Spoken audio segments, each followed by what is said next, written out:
Fans, welcome to a very special audio edition of the Cheap Heat Productions Pro Wrestling Podcast. My name is Jack Kilby, no gimmicks guy, and I'm very pleased to welcome to the show for the first time the man who was the ring announcer, the voice of World Championship Wrestling, WCW, Impact Wrestling, TNA, and a number of other promotions, but most notably at this juncture, fans, if you haven't checked out his book, which is entitled Sitting Ringside Volume 1, you should, because the man really has stories to tell, and I would be talking about none other than Mr. David Penzer. David, thank you for coming on tonight, and welcome. Hey, man, thanks a lot. I appreciate it. I wanted to start off with laying the groundwork for your career for those fans that haven't yet picked up your book. You started as a ring announcer with Global in 1988, I believe, while running a DJ company in the University of Florida. I wanted to ask you how that came about, that initial entree into the world of professional wrestling, and any memories of working for Global. That's a company that seems to develop more of a mythology as the years pass on. Well, I had my DJ company. Not that it matters. Was mostly in South Florida. When I went to college, I moved it up there. I think I did one gig and then only lasted about a year in college. Anyway, the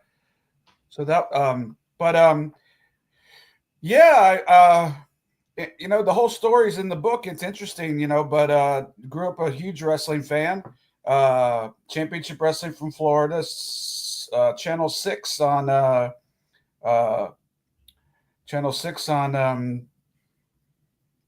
at noon on Saturday afternoons, Gordon Soley, and found it when I was 11. I'm in my office. I wish we were on video for this.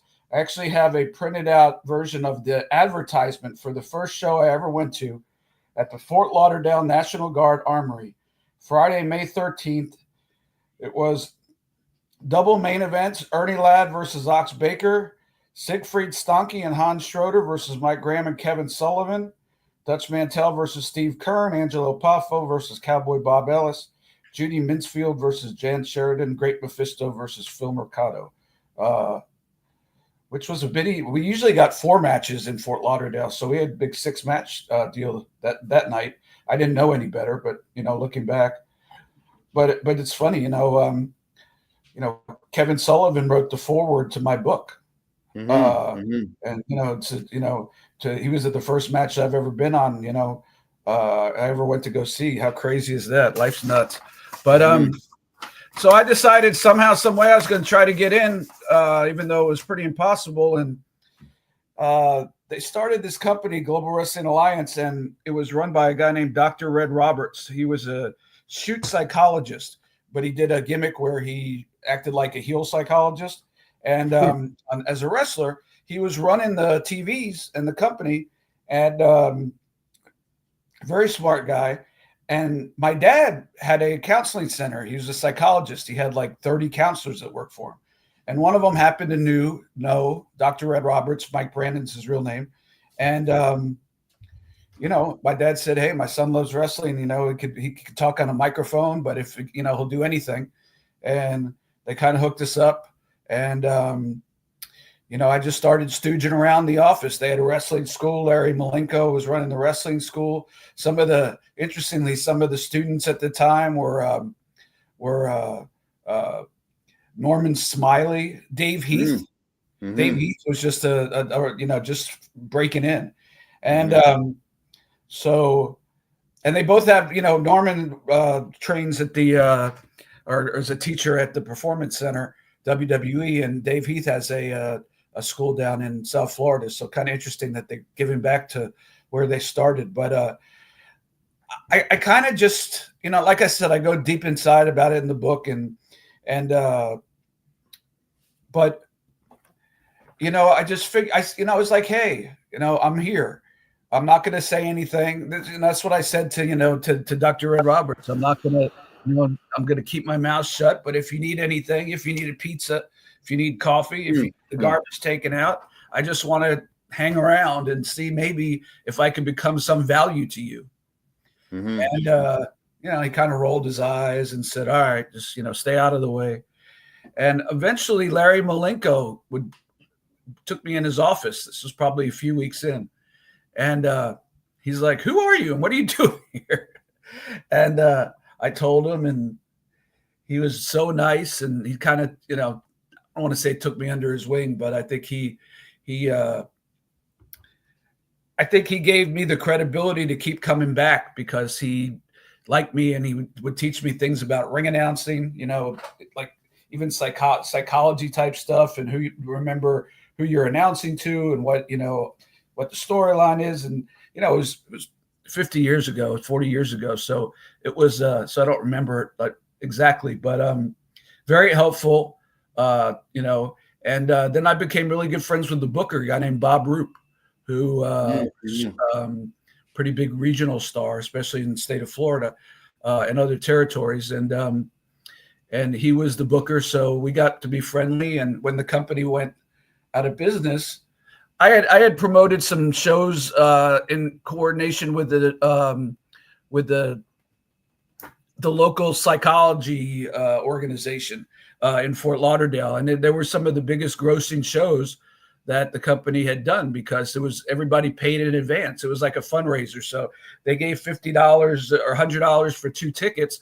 And then what we did is we had somebody arrange to have, if they didn't want to come to the show, to have,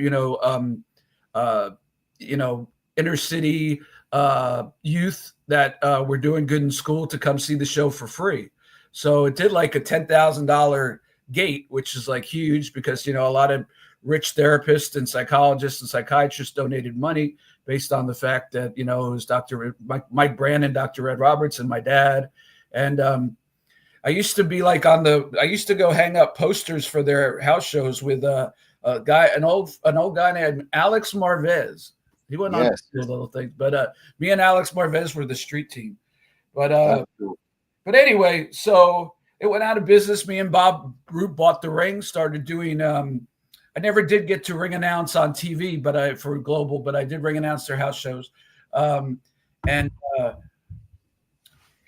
the ring when I started to promote indie shows and, learn my craft, learn the business. Bob was a wealth of knowledge, very smart guy. And not just about the business, but him and Kevin Sullivan are 2 of the smartest people I've ever met. And, just know a lot about everything. And it was funny. They drew the biggest house in the history of the Cow Palace against each other in San Francisco. So they had a fallout. The meetings of the minds of these 2 smart, brilliant people actually, set records. But anyway, long story short, Bob went up to WCW to work for Ole as an agent. He said he would try to, get me a spot. I didn't think he would. Why would he? It didn't make any sense. Knowing what I know now, he shouldn't have. But because anything I did would have given him heat. He was new there. He hooked me up with a guy named Jody Hamilton, the Masked Assassin, who said, get me 5. We'll pay for your car. Get me and gas, rent a car. Get me 5 good workers and drive up to Gainesville, Georgia, and bring them up to do enhancement talent and tell them to give you $25 each because that was like the gimmick. Everybody had a territory. So George South had the Mid-Atlantic territory. Rip Rogers had the Louisville territory. Mike Jackson had Alabama. I guess they needed somebody in Florida. So, but the whole gimmick was they would get enhancement guys, and the enhancement guys would pay them $25 as a booking fee. So, I went up there to Gainesville and I met with Jody. I kind of stayed out of the way. And he said, I figured that was it. Jody had done Bob the favor, which he probably shouldn't have even done. And then that was going to be it. Thank you very much. We'll be in touch type of thing. But son of a bitch, Jody Hamilton, I went up and said, thank you. If I could ever bring up guys again, he goes, how about next week? Boom. So I did that for 2.5 years. But as I was doing that, I was doing other stuff. I was running guys for interviews, for local promos. I was getting the sheet signed where the people got paid from. But they said you had to sign the sheet to get paid. But what it really was a release saying that we could put you on TV for the rest of your natural life, anywhere, anytime, and you don't get a penny.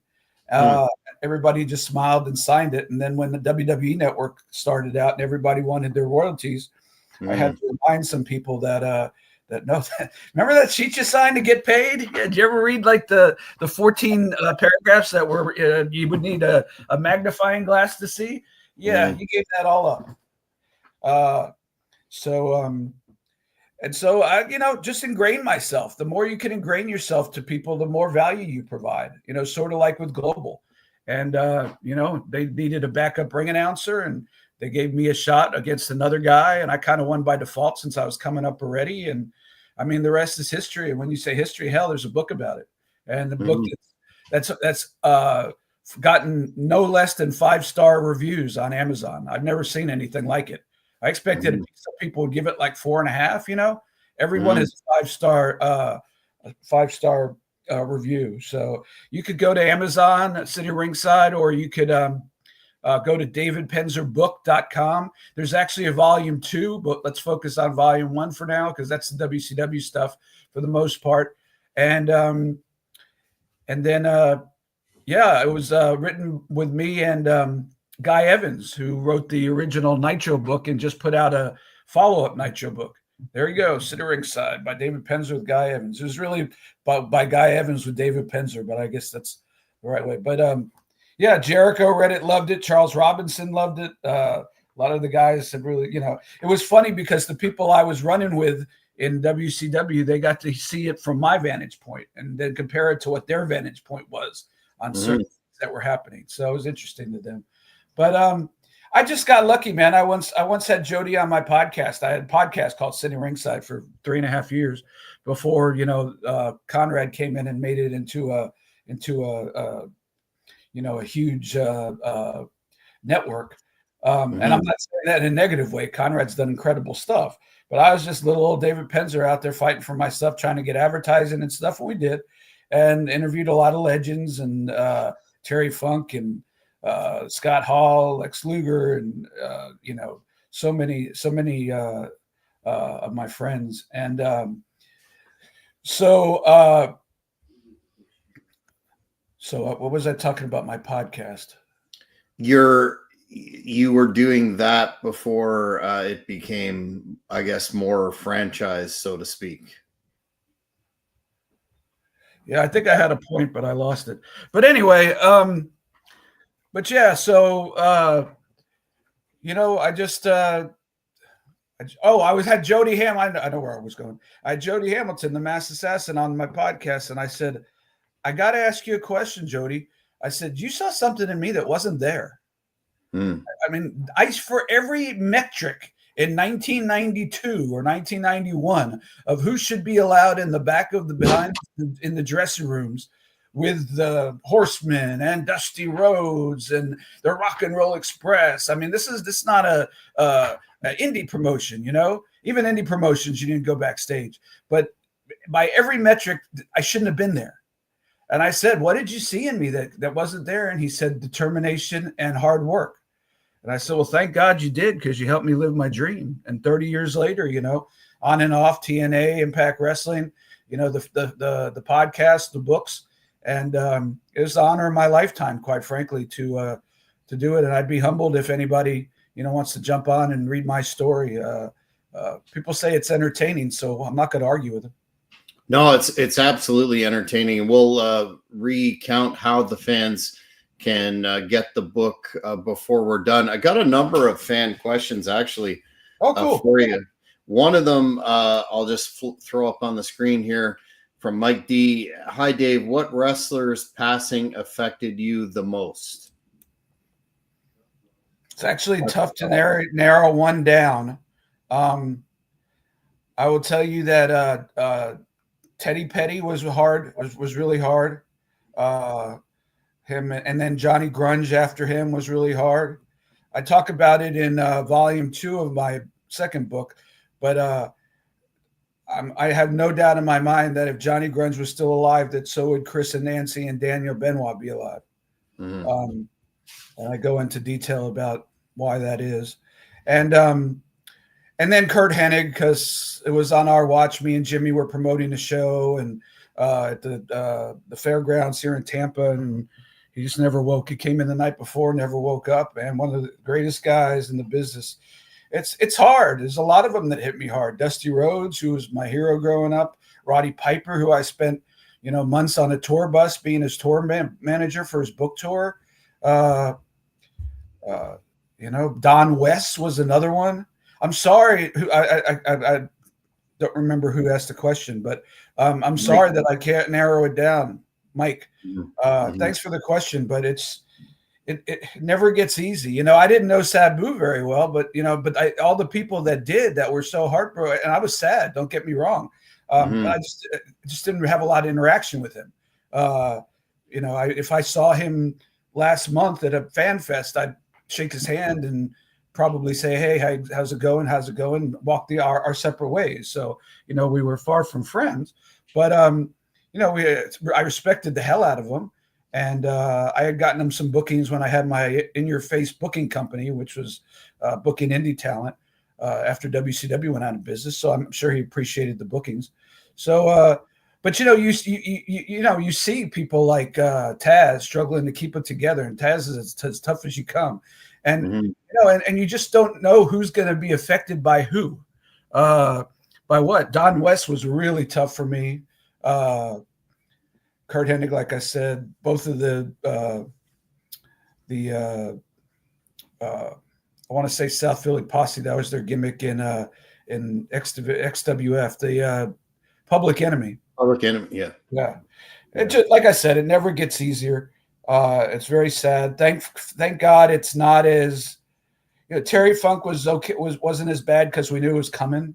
Kevin Sullivan was kind of rough for me just because, the 40 years of history I have with him being in the first show I ever went to. And then, riding with him in WCW and he was the booker and,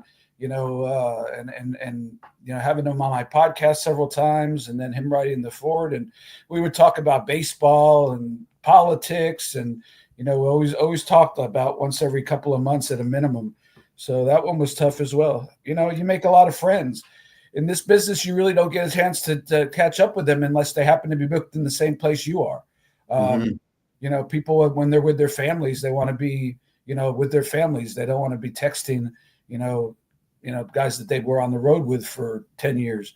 So, but you see, but it's funny, that when you see them, even if it's been 10 years and you give each other a big hug and it's like you just did a loop last weekend, you know what I mean? And it doesn't feel like 10 years, and then, you pick up right where you left off. I've heard a lot of people say that. I came to that conclusion. It's absolutely true. It's kind of crazy. But yeah, a lot affected me, but the ones that I mentioned probably were the ones that affected me. Definitely were the ones that affected me the most. Sorry, I couldn't be more precise. I wish there was less deaths so I could pick one. Yeah. Excellent point. One of the fans on social media wanted to ask you about the fact that you were at every taping for Nitro and Thunder, and being such a omnipresent figure there. Is there a standout moment from that series of shows that the fans might not know about? I know it's been documented extensively, and there.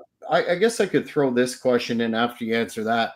Why do you think it is that WCW has been out of business for over 20 years now, that there seems to be such a nostalgia for WCW period, and not just the Monday Night Wars period, but also the much derided for one period of time, early to mid 90s WCW Saturday night era, if that makes sense. I probably get asked that question more than any other question when I do these podcasts.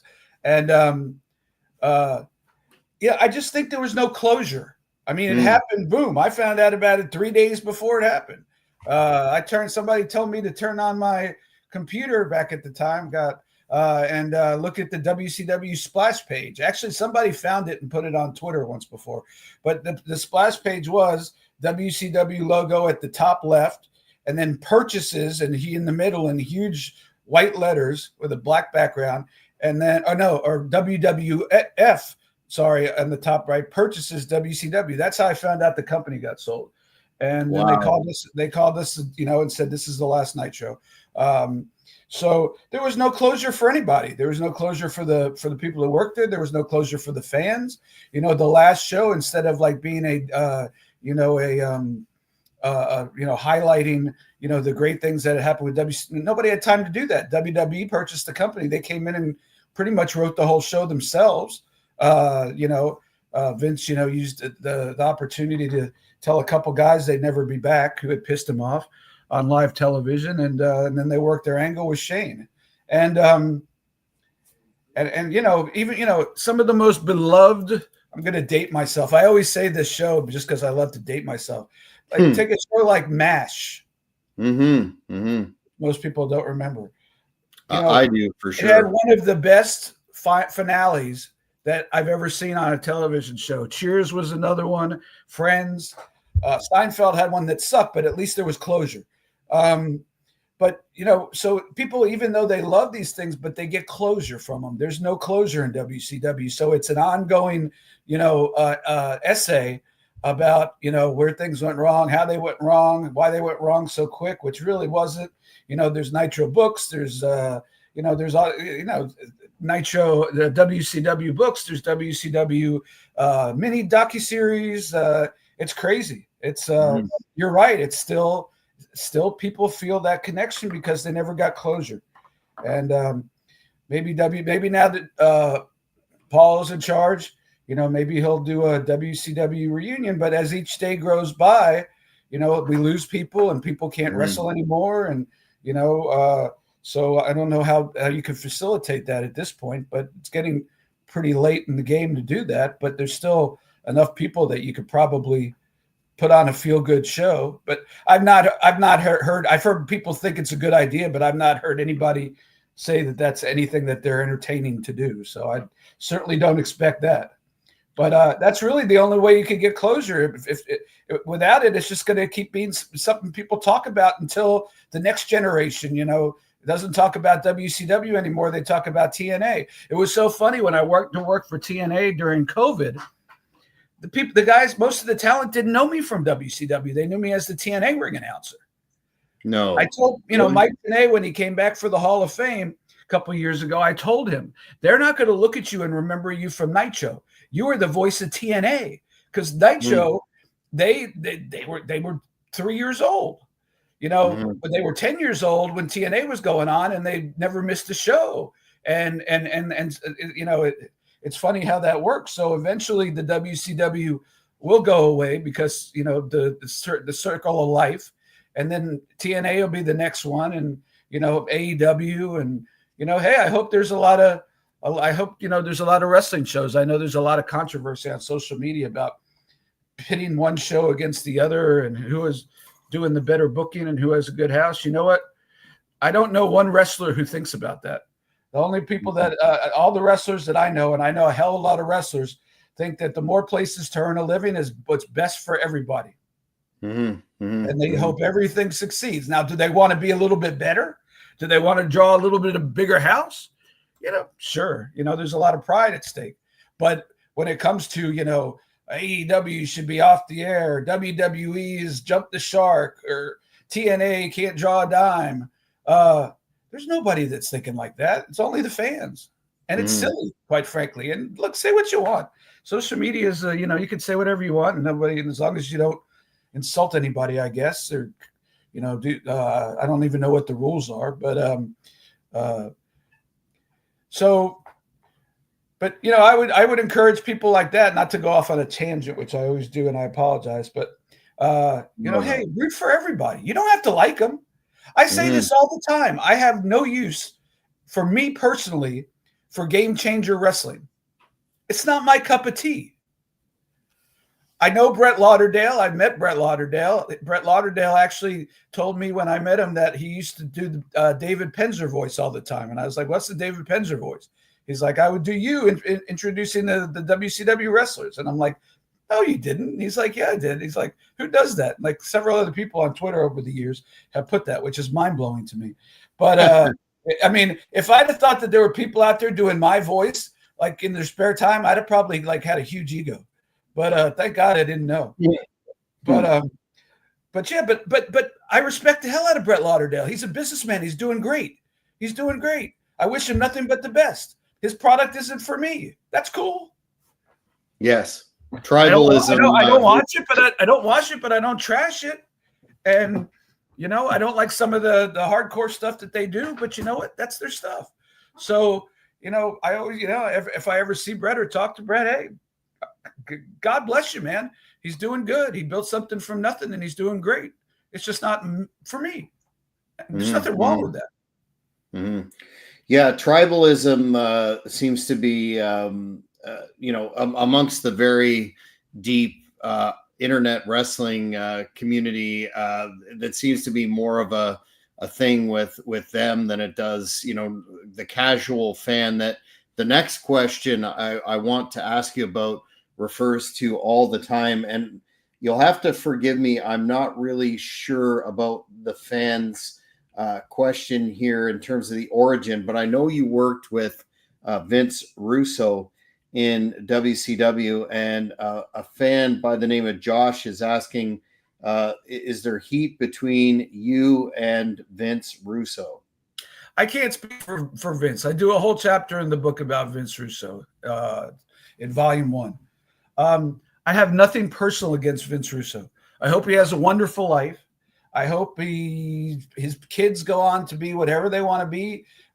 Golden Glove baseball player, Hall of Fame football player, President of the United States. Got no ill feeling towards him. I just happen to think he's the worst wrestling writer in the history of the business. And it's not even close. That's my opinion.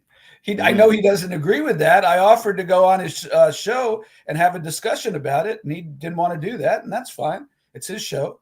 So it's not personal to me. Like it's personal with Cornette.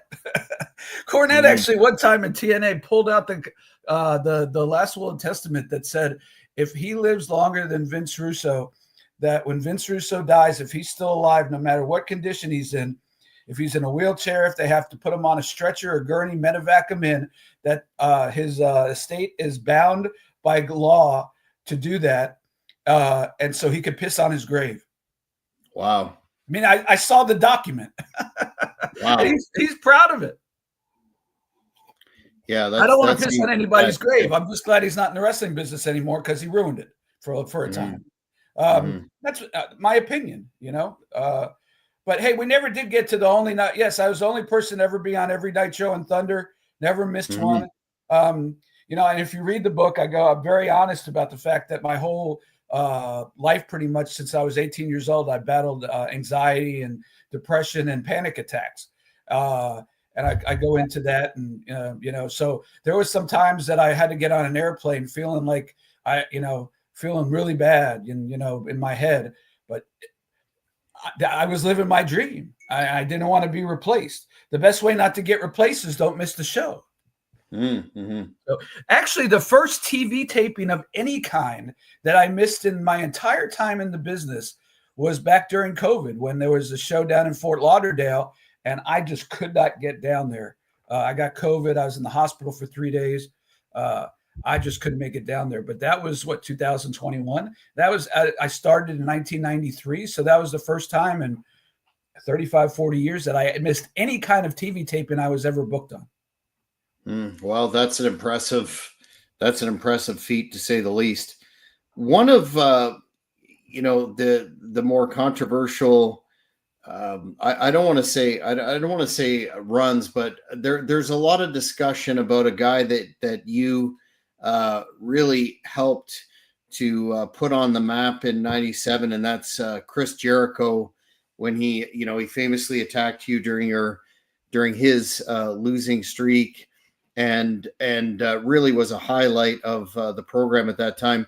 I'm sure, given the fact that it sounds like you keep up with the modern product, you see a lot of folks talking about Jericho and saying that maybe he's reinvented himself so many times, it's time to hang it up. How do you feel about Jericho's work, say, in AEW alone the last few years?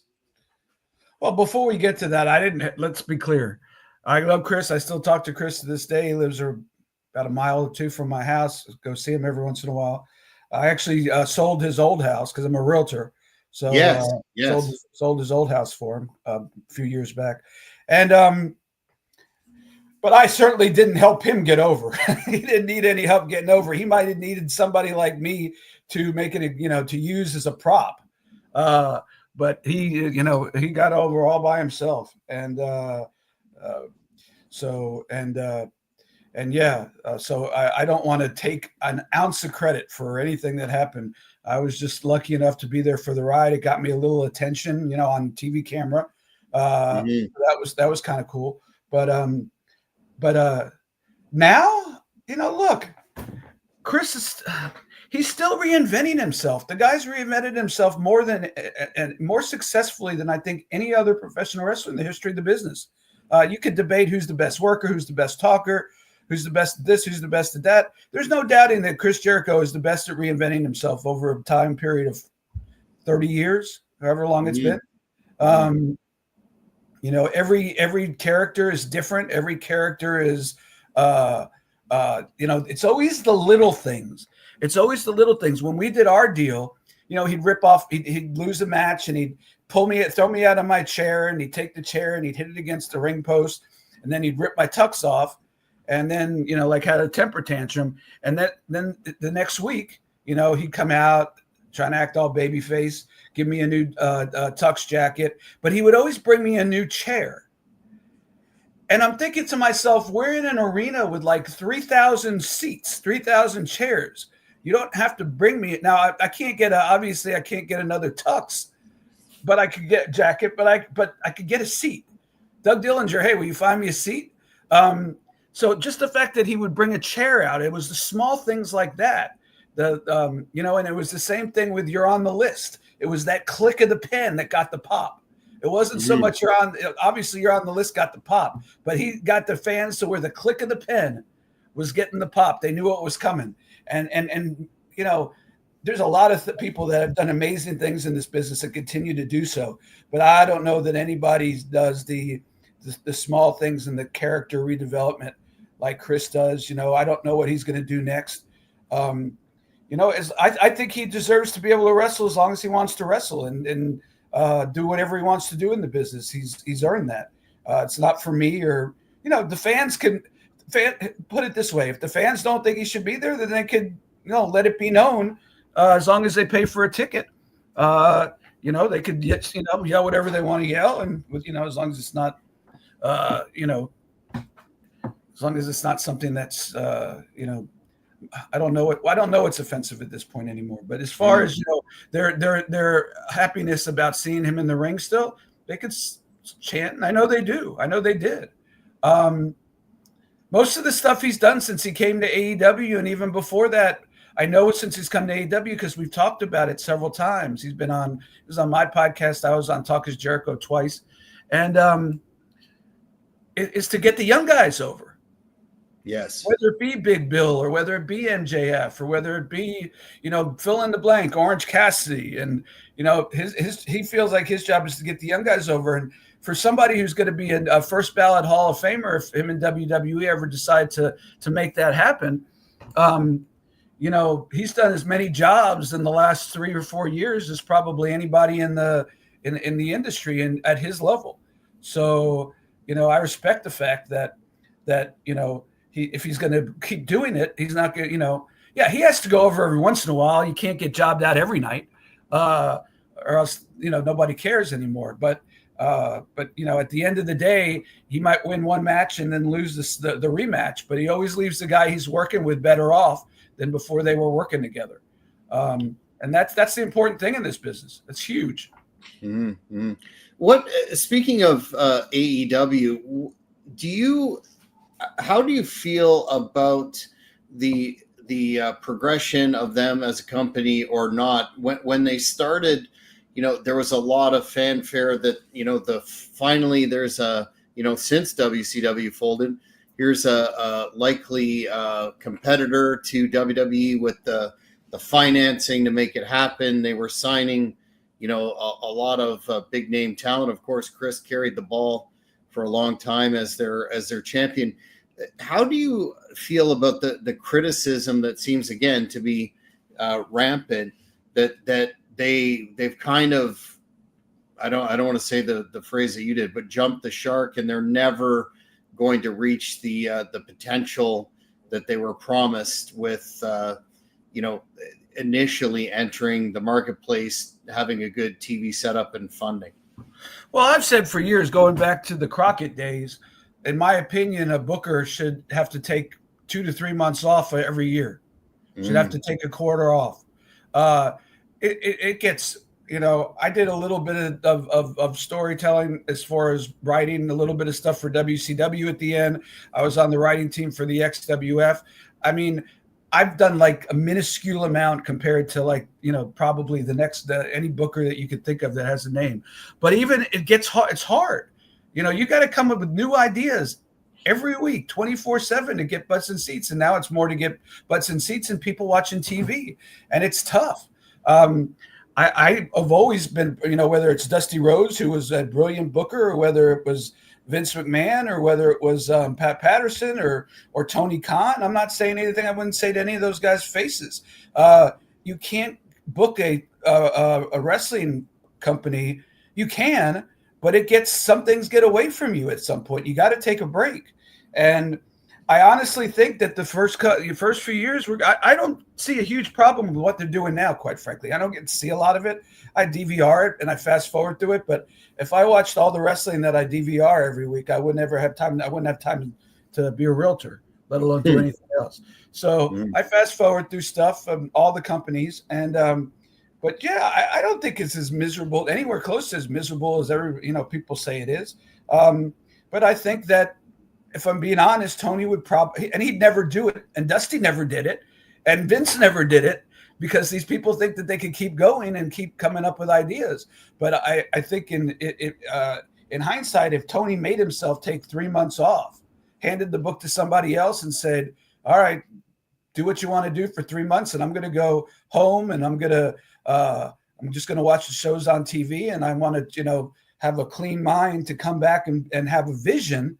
I think that it might be better than it is now. Not that it's so bad now. But like I said, this is not about Tony Khan. This is about every booker. You just happen to be asking me about him. It's a hard job to do without a break. It's, it never stops. I mean, think about it. He has Dynamite this Wednesday, he has Collision on Saturday, and then Dynamite again, and Collision again, and then a pay-per-view and Dynamite and Collision. And he has, both of the top companies have huge rosters that they have to try to find stuff to do with. AEW's might be larger than WWE's, if we're being honest. And so it's I wouldn't do that. Give me a month and let me come up with some cool idea. Not that anybody's going to, by the way. I'm just throwing it out there. Not even throwing it out there. I'm just saying, give me a month and let me come up with some ideas and see if I could entertain some people for a month. But anything more than a month, running the hell back home. It's just and they're doing it now. Tony's doing it 3 years running. At least Hunter, I think, has a writing team. So he's just the overseer. From what I understand, Tony's sort of the guy. And look, that if he's enjoying it, God bless him. It's making money. The company's making money. I love that they went to smaller venues. I think that they did the right thing by doing that. I think it's a cool new vibe that they have going in some of these new venues. And, they got a sold out crowd there and guys are over. And so, but that's just my opinion on bookers, period. Yeah, and I think that's a very sound one. You mentioned a couple of times the XWF, and a fan by the name of Paul is interested in the XWF, and frankly, from your perspective, what happened there? Because they had what, talk about a loaded roster. They had some great names: Hogan himself, Perfect, Bobby Heenan, on and on and on. I think Piper was there as well, plus some newer talent. And then they were doing house shows, et cetera, and then it was gone. What, from your perspective, why did that company not make it? I'm not one of these people that, I say I'm going to answer questions and then I say I can't answer that, read the book. I could give a broad overview, but the first 3-4 chapters of volume 2 are all about the XWF. Everything you wanted to know from the inside of the XWF, where we were going, who we were pushing, what the plan was, what the business plan was. The actual business plan to the XWF is in the back of the book. We have a lot of extra stuff in both books. So a lot of the old WCW formats back to the early 90s, and then as recently as the last Nitro format is in Sitting Ringside Volume 1. Volume 2 is the XWF business plan, all the XWF formats, some TNA stuff, and so if you really want to get a full version, anybody out there wants to get the full version of what happened and behind the scenes of that company from the beginning to the end, I would suggest buying Volume 2. I'm not trying to, long story short, they couldn't, Turner Network had just told everybody in the television industry that that even though wrestling's still in our top 10, we're going to give it away for $2.5 million and give it to the competition. So it took a long time, as with TNA, they'd had to do the pay-per-views and then buy time to get on. Nobody's buying wrestling. Because when Turner Broadcasting is giving away a program, Nitro was still in the top 10 ratings wise, and they're just canceling the show and selling it at a bargain sale to the competition. The television network executives go, well, they must know something I don't know, and I don't want to touch that. So I mean, that's I have the entire background, all the players that was going to come in, the storylines, what happened. And a lot of fun stories from that time. But the bottom line, because I don't want to not answer the question, try to sell a book, is they just couldn't get a television deal. Yeah. I always thought they were putting all this money and they had something in their back pocket. Maybe they were looking for something more, but at the very least they had somewhere they were going to broadcast these shows. But it turns out they didn't. They just went, they taped some pilots and went fishing, and nobody was biting. Yeah, and that's the long and the short of it. So you heard that, Paul. Grab Volume 2 and Volume 1 while you're at it, and you'll get that information in detail.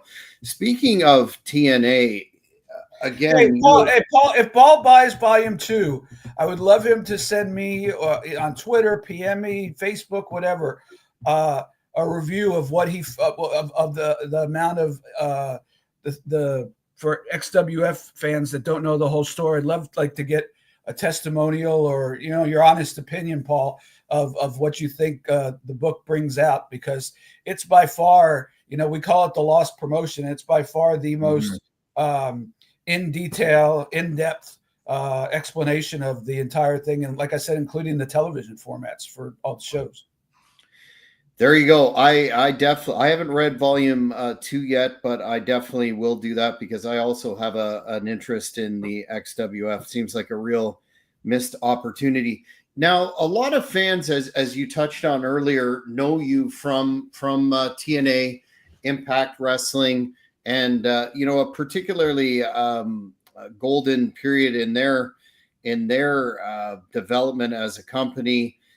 You talk about in your book how the incident with Kurt Angle and how you were injured, etc. But looking on the evolution of the company, I wanted to get your opinion on why a lot of fans talk about why the company, they called it the zombie promotion, It Never Dies. What, from all the years that you worked there, and I know they gave you a pretty nice send off in 2023.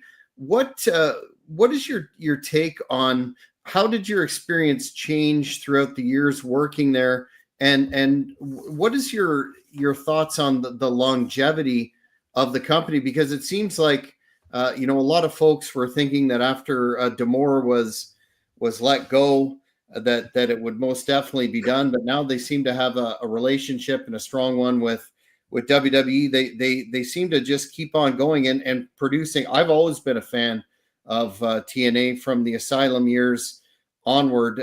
Why do you think they have that staying power as a company? I know a lot of things about the wrestling business over the past 30 years, but I don't have an answer to that one. I would have, before Scott was gone, I would have said Scott. But like you, when Scott, went away, I really thought, I didn't think the company was going to go away, but I thought it was going to be, a learning curve back down, where they were on more of an upward spiral with the rebranding of TNA. And I was wrong. Look, Scott is my friend. I booked Scott on his first WCW match as an enhancement talent.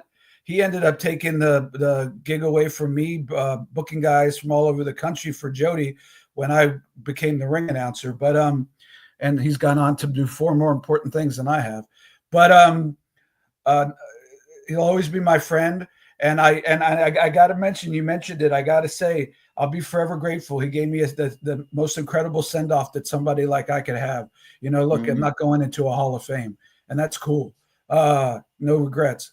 But he gave me that send-off and gave me a wonderful plaque. It surprised me. Had the fans and the talent all around the ring chanting, "Thank you, Penzer." It was and by the way, in volume 2, it goes it's word for word how it all went down in volume 2 of the book, and that's how we pretty much end it. But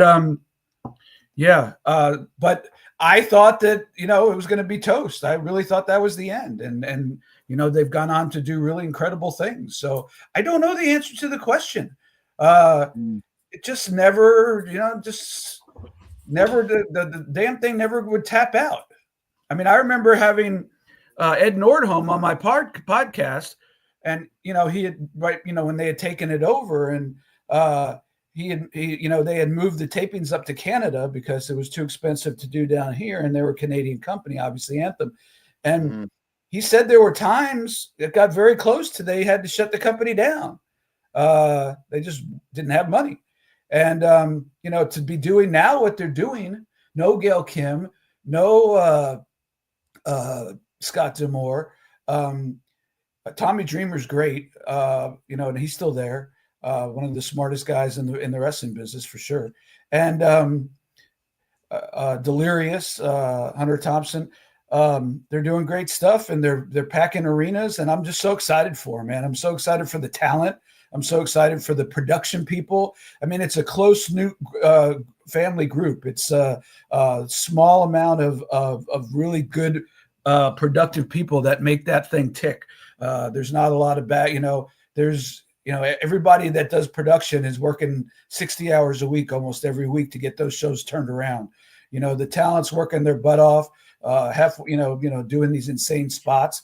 The writing is like I said, I'm sure some of these guys would like to be able to take a couple months off because it just, it just gets overwhelming, but they just keep cranking it out. It keeps getting better and better and more successful.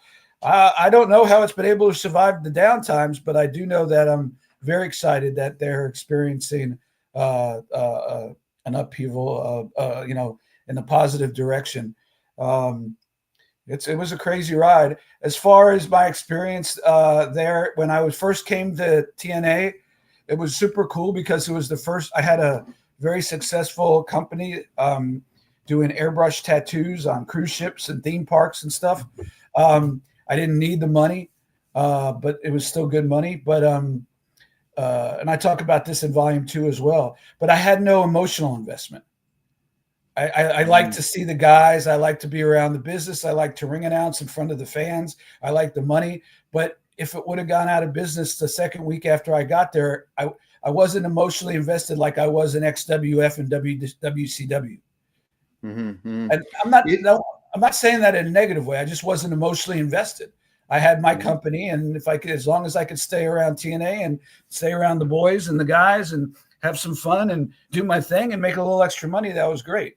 There has been a few times, but the second main time was during COVID, which was insane because never in my wildest dreams did I think I'd be doing pro wrestling in a empty studio. It was just insane times, but like I said, I got to know the everybody, family there, and I wish them nothing but the best. And I'm so thankful that we were they're back in front of fans, man. That was tough, but we made it work. They made it, not only Impact. I mean, a lot of companies made it work, and I don't think anybody ever appreciated the fans more when we were able to have them back in the arena than in this business than anywhere. Absolutely. If you had to narrow down, and again, not being as emotionally invested, but if you had a favorite moment or talent or situation from your time in TNA or Impact, what would you what jumps to your mind in the forefront? Well, my favorite thing with TNA was to go back to the bar and drink with Mike and Don, and just shoot the shit. That was what I look forward to. But as far as the wrestling goes, just to see AJ Styles blossom and to see guys like Samoa Joe come in, and I'll never forget when Kurt Angle was coming in. When Kurt Angle was almost there, already there. And I don't remember, was Samoa Joe there before Kurt Angle or vice versa? I think Samoa Joe was there before Kurt. Samoa Joe was there first, and it was built immediately that this was a showdown that had to happen. So that first night, obviously I didn't know that he was coming in. They showed the video. I was there, but then once I got to speaking to some of the people in the office about it, they were telling me, they're going to really do this. TNA versus Kurt Angle. So he said the first person he's working with is Samoa Joe. They're not, it's not going to be like, Sting versus Kurt Angle and, these legends versus Kurt Angle. We're going to have, he wants to wrestle with the homegrown guys and put the homegrown guys over to a certain extent. And if you remember the first time Kurt came out and Samoa Joe, I think Joe headbutt Kurt, or Kurt headbutted Joe and knocked him open hard way, and we were off and running, and that was fun. That was fun. That was fun. I have to say, with the Impact and the COVID years and all that stuff, just seeing so many of these guys, come into their own. I could say Josh Alexander, Speedball Mike Bailey, the Rascals, Chris Bay and Ace Austin, God bless Chris Bay, and so many of these, and I'm leaving a ton of people out, Knockouts and Jordan Grace and Mickey James and Deonna Purrazzo, and I don't want to leave anybody out, but just to see them come in as trying to get an opportunity and leave as stars. You got the Rascals on NXT now, and they're as big a star as anybody when they come in there. Jordan Grace is biggest star in WWE. NXT as you're going to find. Josh Alexander and Mike Bailey doing great in AEW. So that really warms my heart. These guys all love and girls all love professional wrestling. For so many years they did it and they didn't get paid a lot. They probably had side gigs or indie shows and or both. And to see them come in their own and be able to get the confidence and to be able to come in and do it, even when there wasn't fans, was really fun to see. And I keep watching them. I don't want to say like they're my kids because they're more like Scott's kids because Scott was the one who brought them in and booked them. But they're sort of like, all right, they're my stepkids or my nephews and nieces. So I'm always rooting for those guys and gals. Yeah, tremendous developmental situation there with so many major talents. It is great to see that they're still around and seem to be, like you said, experiencing a renaissance. I have to ask you about a commonality that we share, and one that you've discussed sort of in some respects on social media, and that was your time working for the Hannibal TV. I worked for them for a number of years and am no longer associated with them, but it seemed that you did some good work for them. You were on the channel, and then for whatever reason, it ended not in the best way. And I wanted to get your thoughts on that, because you have gone on the record a couple of times hinting at, or not hinting, but alluding to a situation. Yeah, I gotta be careful what I say, for sure, because when I was going to expose him on Twitter, he lawyered up, and my lawyer said, "Don't. It's not worth it." You know, I wasn't even selling books back then. Even maybe if I was selling books to get some attention, I might have taken the risk.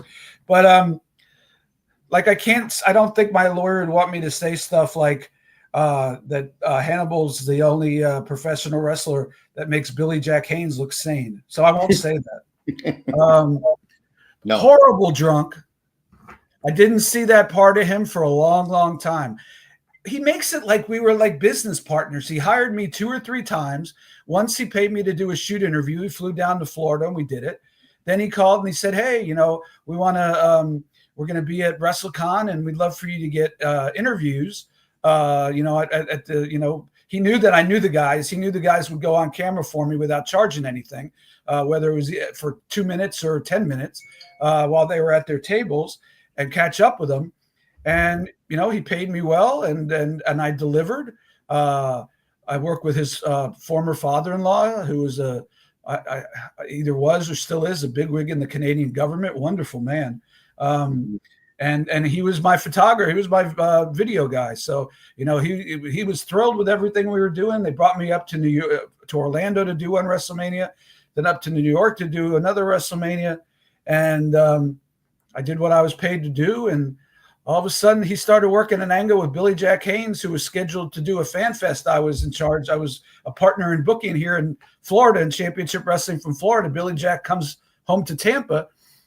We had started it with the assassin Jody Hamilton, and ended up, I think, doing 10 fan fests altogether. We got interrupted by COVID. But it was based on the Championship Wrestling from Florida territory, which Billy Jack was a huge star at the time. They did some angle where, like, they pretended in front of me and the father-in-law that they hated each other, and then it turned out they were in cahoots. I was supposed to go to New Jersey to do a secondary convention, but it was going to cost, I had to fly out that afternoon. It was going to cost him an Uber and plus $25 each way to go back from New York to New Jersey to go across the bridge. He said, "You know what? I'll just get the promos. You've done a good job. Here's your money. Sleep in, catch your plane. Good on you."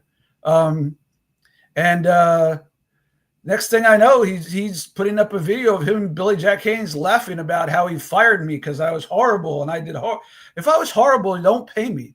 And so he just, this in life, there's people that aren't playing with a full deck. He's not playing with a full deck. I know he claims that he did all this stuff for me. He didn't do anything for me. I did for him what he paid me to do. So I'm not going to sit here and claim like I made his network. He paid me to do something, and I did it. And if it helped him get views, then that's what he paid me for. So, and it's a shame because it was a really great concept. It was just run by an insane guy. And when he puts alcohol in his system, which I didn't see for the first 2 or 3 years of our business relationship, and to say it was a business relationship, it wasn't an ongoing business relationship. It was catching up every couple of months, picking ideas out of my head, asking if I could maybe help get guys to do promos, and if he comes down to Florida or Georgia or whatever. So help me to facilitate a decent rate. But, and then later on, I saw him with alcohol in his system, and I've been around a lot of bad alcohol people in my lifetime in this business, and I've never seen anything like it. So yeah, so that's it. It's not that big a deal.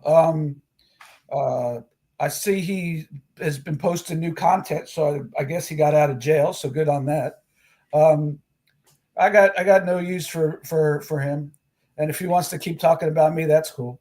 Hey, keep pumping me. Hey, Hannibal, keep talking about me. I don't care if you shit on me. If you shit on me, people are going to look it up, and maybe they'll buy a book.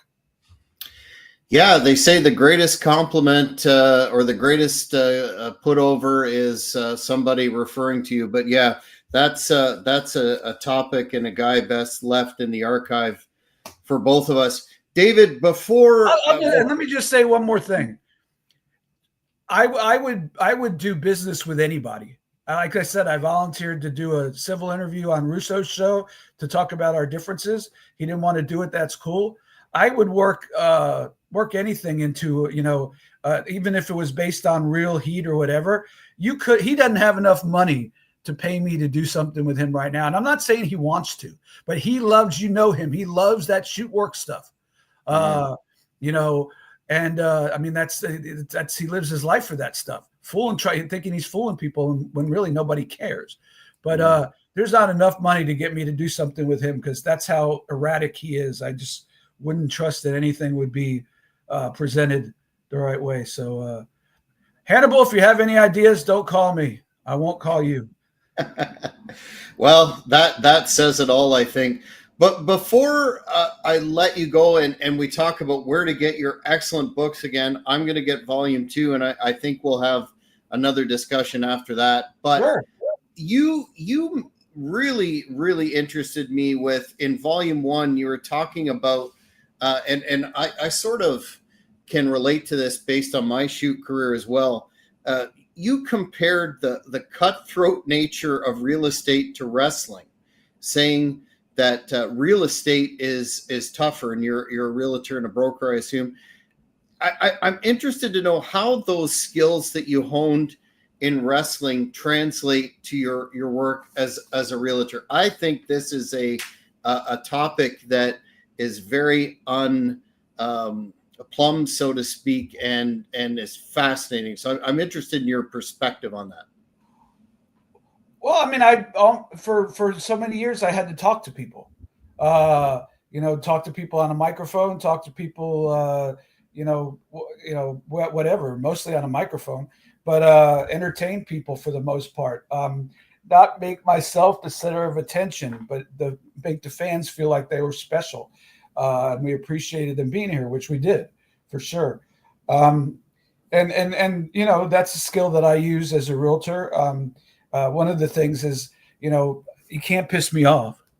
I had brokers that tried in the past. They would all get together. Everybody in my real estate brokerage would get together and say, all right, we're going to do this to try to piss. You can't piss me off. Been around the wrestling business 30 years. I've had ribs played on me. I've played ribs on people. It's just hardened me to the fact that, I'm very happy to let frustrated customers, clients yell at me and scream at me if it makes them feel better, even though I have nothing. I have nothing to do with whatever the problem is. If I had to do with what the problem was, I'd eat it. But normally it's a mortgage company or an inspector, or back in the day where we were doing bank owns, and bank owns never, it took forever to progress. And people, I would just say, just scream at me. Just make it, and I think that's, but as far as the real estate business, it's not even close to the wrestling business. It's a Shark Tank of all Shark Tanks. Really? Oh yeah. Yeah. Interesting. It's tough. But that's what I'm doing now. And knock on wood, you gotta swim with the sharks and see what you could get, see what food you could grab. So if I get my little portion of it, that's fine. It's enough to pay the bills, take a vacation every now and then. I guess it's true that they say pro wrestling is life in many ways, and I could see how your mental fortitude that you develop being in the business with all its uncertainty would translate well into a highly competitive position like real estate. Yeah, and I'll tell you this: I'm also a karma guy. I've been a karma guy my whole life, and I value a lot of my success and everything I've done, quite frankly. And I haven't always had success, but I've had a lot of success. Um, but good karma, treating people the way you want to be treated. Don't lie to people. Don't rip people off. And I think that goes a long way in the real estate business, because a lot of people don't act that way. To them, it's about as much money as they can make. And to me, it's, hey, I got to make a living, but it's about telling the truth and being honest and doing the right thing. And once that reputation gets around, and it's, it has gotten around, and you start getting testimonials, that goes a long way. So I've always lived my life that way. And, hey, I'm on your thing talking about 2 books, and so it can't be that bad. Bravo indeed. Well, David, I want to thank you for your time tonight. But first, where can the fans keep up with you on the social media gimmicks? And once again, please lay out where the fans can buy your book, Volume 1. I'm going to get Volume 2. So please provide that info. Yeah, I'm on Twitter a lot, talk a lot of wrestling, some fantasy football during the season, because I'm obsessed with it. No politics, no controversial crap. But I'll throw personal stories here and there, that might not have been told in the books, or put a perspective on something when I see like news breaking, and I could put my perspective if I knew the person who was, the news was breaking or been in similar circumstances. So that's at David Penzer, all one word, on Twitter. I'd love for you to follow me. I'm on Facebook. I don't really, if I'm being honest, do a lot on Facebook. I know that a couple of days is my birthday, so I'm going to get I'm going to be bombarded with birthday wishes. So if you're my Facebook friend, you don't have to wish me a happy birthday. I appreciate it in advance. But happy early birthday then, because I am your friend. But as far as the books, yeah, there's if you want to just get the books, you go to Amazon, put in Sitting Ringside in the search engine. You'll see both come up. You can see the reviews. Like I said, all 5-star reviews, which blew my mind.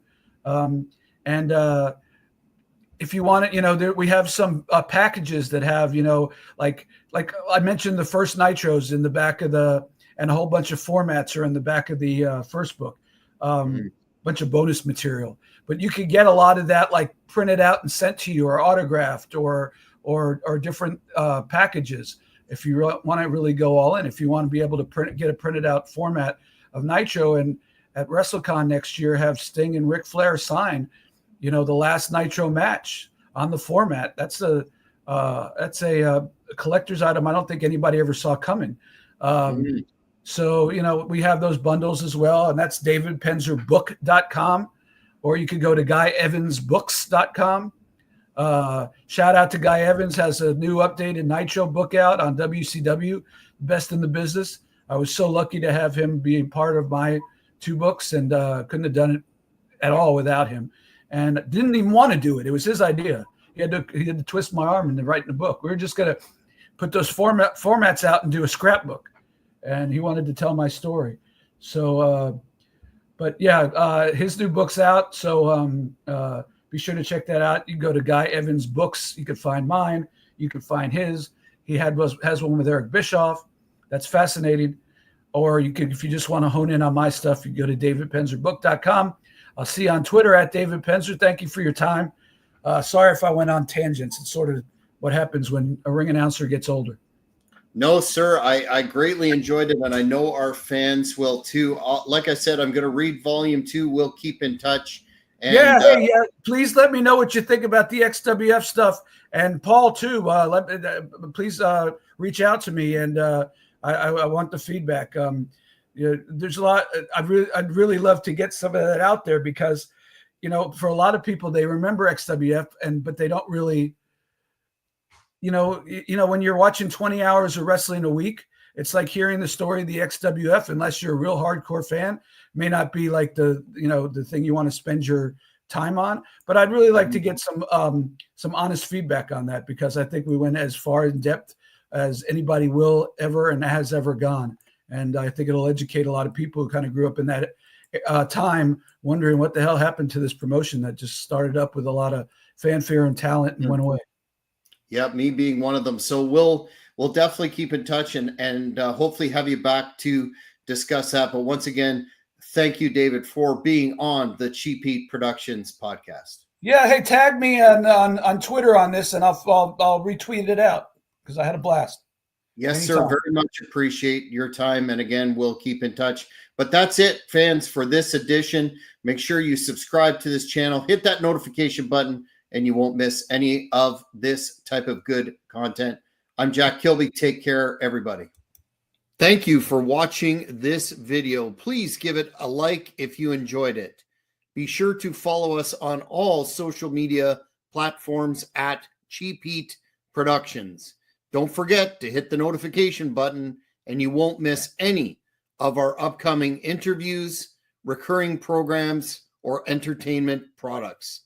Thanks again and keep